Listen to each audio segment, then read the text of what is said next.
Si nous savons distinguer la passion de dire le mensonge de la stricte vérité, si nous savons séparer ceux qui peuvent momentanément avoir prise sur la mentalité des foules adoctrinées de la stricte vérité, si la stricte vérité ne saurait être éternellement occultée, ni par les manœuvres habiles, ni par les intérêts d'une minorité politique, tribale et clanique, alors je suis certainement aujourd'hui de ceux qui ont eu le tort de survivre et de vivre après 11 ans de détention arbitraire, sans jugement aucun, félicités et accusés à la fois.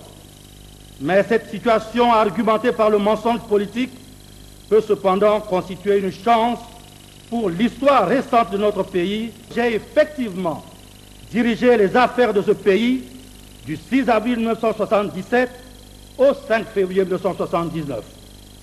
Pendant cette période, il y a eu le procès sur l'assassinat du président Marien Ngouabi et l'exécution de ceux que la Cour révolutionnaire d'exception avait tenus pour responsables.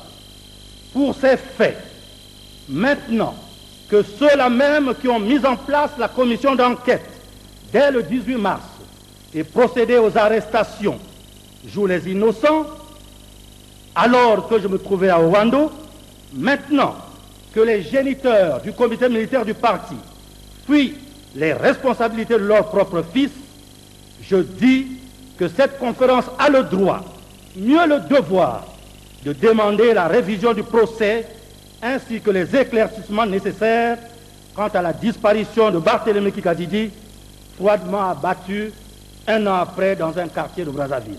Lorsque nous avons su là où se trouvait Kikadidi, la mission était de faire en sorte que l'on trouve Kikadidi vivant, pour qu'il nous rende compte de son entretien avec le camarade Sassou. Voilà que dans la nuit, en sa qualité de ministre de la Défense, le président Sassou forme un groupe pour qu'au lieu de prendre le Kikadidi vivant, on l'exécute. Tous les secrets. Aujourd'hui, nous sommes le Rassemblement pour la démocratie et le développement. Un parti qui se fait résolument dans l'opposition. Non pas une opposition contre des hommes de chair et de sang, mais contre des méthodes, contre le laxisme, contre la suffisance, contre le mépris du travail bien fait, contre l'arrogance et le mépris du peuple. Certains ont fait ici état de plusieurs exécutions intervenues sous le comité militaire du parti dans les circonstances mystérieuses du 18 mars au 2 avril 1977. Je tiens à préciser, pour les besoins de l'histoire, et cela sans occulter ma propre responsabilité, que j'ai été pendant toute cette période, comme d'autres, un simple membre de ce comité sans attribution particulière, la présidence étant assurée par Denis Sassou Nguesso.